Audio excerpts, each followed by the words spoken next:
Dear colleagues, dear friends, dear guests, it's a pleasure to be here today as we need to prepare ourselves for the future. Indeed, the crisis we face has deepened dramatically during the past year. As we get close to the marking of 4 years of Russia's war against Ukraine, we are fending off cyber attacks, sabotage against critical infrastructure, foreign interference and information manipulation, military intimidation, territorial threats, and political meddling. And it has become painfully clear that Russia will remain a major security threat for the long term. The Middle East has lived through a year of relentless crisis, from conflicts in Yemen, Syria and Gaza to protests in Iran. The only certainty now is that the region will remain completely unpredictable. China, too, remains a long-term challenge. It poses a risk to our economic model, threatens countries in the East and South China Seas, and supports Russia's war against Ukraine. In this regard, China is not the only one. As President Zelensky underlined in Davos last week, Russia can only continue to build weapons and pay for them thanks to imports of critical parts and continuing oil sales. If we want to stop the war, we must cut Russia off from both. Arguably, the biggest change in the fundamental reorientation is going on across the Atlantic, a rethinking that has shaken the transatlantic relationship to its foundation. Let me be very clear. We want strong transatlantic ties. The US will remain Europe's partner and ally, but Europe needs to adapt to new realities. Europe is no longer Washington's primary center of gravity. The shift has been ongoing for a while. It is structural, not temporary. It means that Europe must step up. No great power in history has ever outsourced its survival and survived. These developments put a severe strain on the international norms, rules and the institutions enforcing them that we have built over 80 years. The risk of full-blown return to coercive power politics, spheres of influence and a world where might makes right is very real. Since we last spoke here, the virus has started to spread. Canada's Prime Minister Mark Carney hit the nail on its head in his own speech in Davos. It's time also for Europe to take down its sign, to acknowledge that this tectonic shift is here to stay and act with urgency. When I was a schoolgirl in Estonia, before anyone had mobile phones in their pocket, many schools used the bell system to tell you the time. The first bell was a signal to go to the class, the second bell was a warning, and the third bell meant that you were late and there would be consequences. We are now dangerously close to the third bell.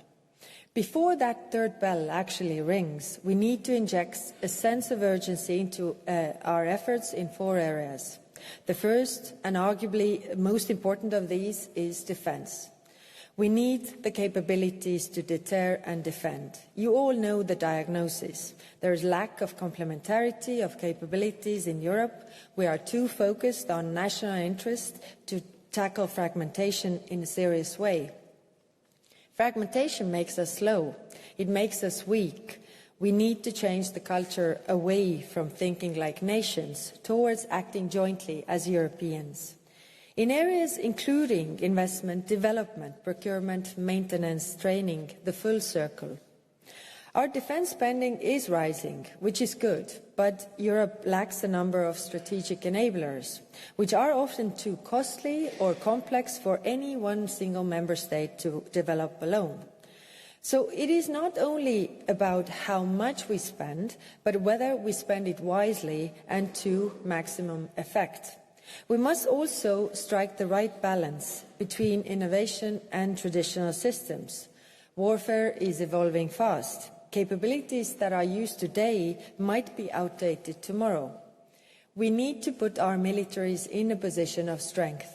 Or put simply, we must be able to win the fight tonight and be ready tomorrow. Fortunately, there is no shortage of ideas of how to address each of these, and we have already made a lot of progress. Just think white paper, the defence readiness roadmap, 9 capability targets, priorities led by the member states. But addressing the capability shortfalls also means posing some rather tricky questions. What geopolitical role do we want Europe and the EU to play? Can we identify a set of European NATO capability targets for which the EU can then support the development? Could we also think about establishing EU military capabilities that would be financed and owned by the member states? These and other sensitive subjects require political debate and action. The second priority area for action is defence industry. Here, quite a lot is happening. We are already setting the conditions for the industry to flourish, and I'm sure that my good colleague Andris Kubilius will address these in details in a few minutes when he speaks. But here I will just flag that what we see is a slow-motion ramp-up. There is a long list of areas where we are already acting, but where there is an urgent need to do more in order to reach a turning point. We need to fill our gaps first and foremost, but we also need to stand before another huge task, to support Ukraine with €60 billion in military aid for 2026 and 2027, and ensure Ukraine gets the capabilities it needs and gets them fast. For this, European industry must simply deliver. And why? Because otherwise the money will go abroad to those industries who can. This is a European moment to show what it can do. Get ready to accept the challenge. I'm speaking here of adapting our defence industrial base to better support the defence of Europe with critical mass, economies of scale and deeper cross-border cooperation, of security of supply, of cross-border cooperation, as well as collaboration between primes on the one hand and small and medium enterprises on the other, of a greater sense of responsibility among industrial stakeholders for security and defence of our continent. There is also a need for more innovation, entrepreneurship and private financing. It is the EU's task to prepare the ground and to create the conditions, but it is the industry's task to deliver. If we are to reach that point of no return, it is critical to have broader sharing of risks and responsibilities among member states, politically as well as economically. With Rearm and SAFE, we have sent a clear signal of demand. Industry needs to take up that call.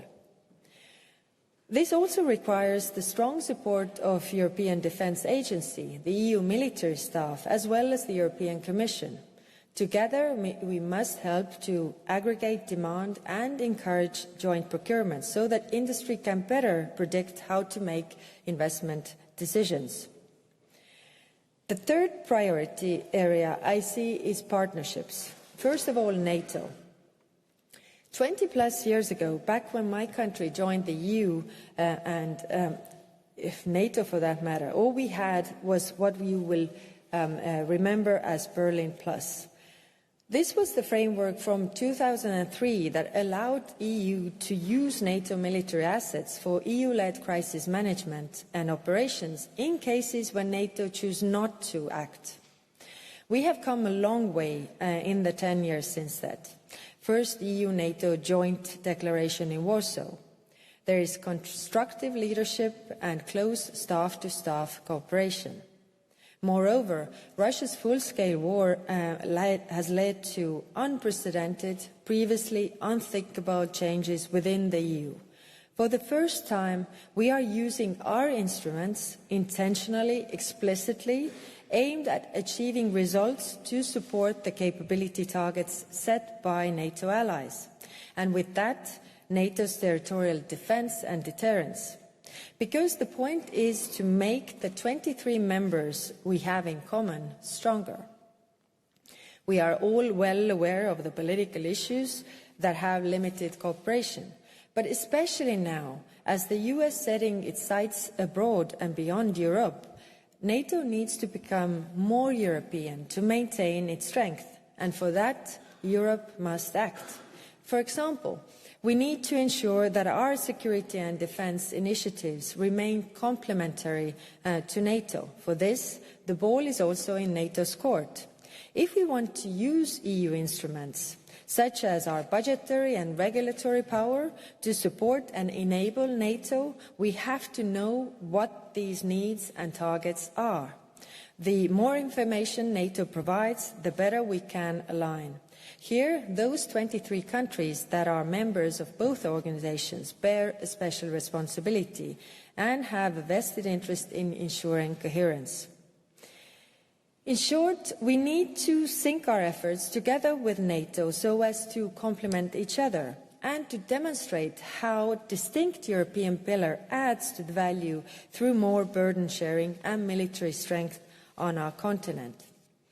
That is on the NATO side, but more and more our bilateral partnerships are also becoming a valuable tool, not only in the security and defence, but also in the sense of broader foreign policy issues.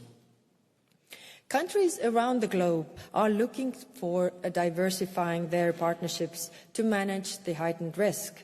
I hear this every single time I travel and meet those countries in other regions. And when they search for a strong partner, more and more they also come to the European Union. We now have 9 specific security and defence partnerships. I just signed the 9th yesterday with India. For me, it is important that these are tailor-made arrangements that are operational with a focus of tangible takeaways that serve both sides, such as contributions to missions and operations on joint training, exercises, initiatives. The partnership could also be used for leverage key common security and defence policy goals, like support for Ukraine. We could turbocharge our collaboration with the selected like-minded partners. But we could also prioritise partners that are leaders in their regions in order to bolster the EU's position and narrative on the global stage. The fourth priority for action is how to make our political and military decision-making more fit for purpose, more responsive for the urgent situation we find ourselves in. Let's face it, Europe can be slow. Anonymity means we can not always act at the speed of relevance. Of course, there are policy differences among member states. This is all natural. But anonymity is also used by some as a bargaining tool, and it cannot be that one country's veto defines the policy for others. So we need to think about how to make our procedures more effective. We can take inspiration from the decades-long process by Justice and Home Affairs moved from being a strictly member states' competence to communitarian one. We can explore the clauses within the treaties on topics like constructive abstention in the context of military and defence decisions. We should dare to also consider the Q word, meaning a gradual extension of the qualified majority in common foreign and security policy. We should operationalise our own Article 42(7) of the Treaty of the European Union. And when it comes to our defence ministers' meetings, defence councils, they need to happen more frequently. They need to address all the issues, including the questions related to industry. We need more strategic political discussions. And for sure, we need more thinking European, not only national terms. Dear friends, capabilities, industry, partnerships, decision-making, these are the 4 areas where we need urgent action. And the institutions that you in this room represent are the ones to make it happen. For member states, Speed up and modernize your procurement procedures and work with others. The role of defense ministers is key. You provide the resources and the mandate to empower the EDA. It is in your interest to do so. For industry, show us your lean and mean side. Let's see more of your entrepreneurial spirit as you innovate and ramp up. It is also in your interest to do so. And since this is an annual EDA conference, a few special messages for the agency.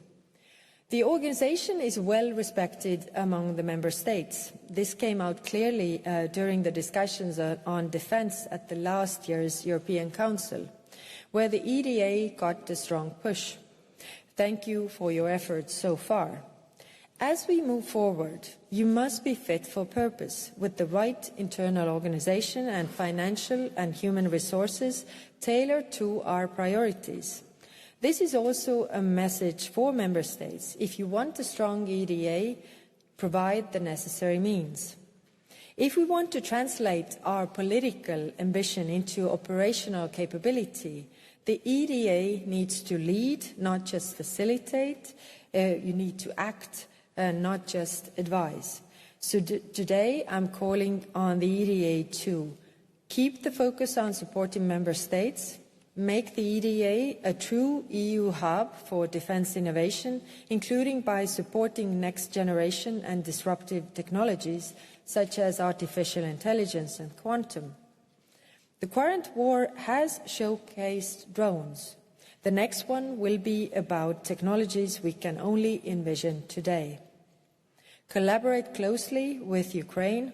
We have a lot to learn from them, their battlefield experience and innovative defense sector. Leverage cooperation with partners, be it NATO or bilaterally, and engage with broader EU defense policies. You can help bring coherence and alignment across all EU initiatives. We all know what to do, and we know that our aim is a strong and independent Europe, also in defense. If what we create now will one day be called a European Defence Union, then be it. We must strengthen our instruments, end fragmentation, close our gaps, and join forces with our partners. We are facing today a crisis that is an opportunity in disguise. So let's use it. Thank you.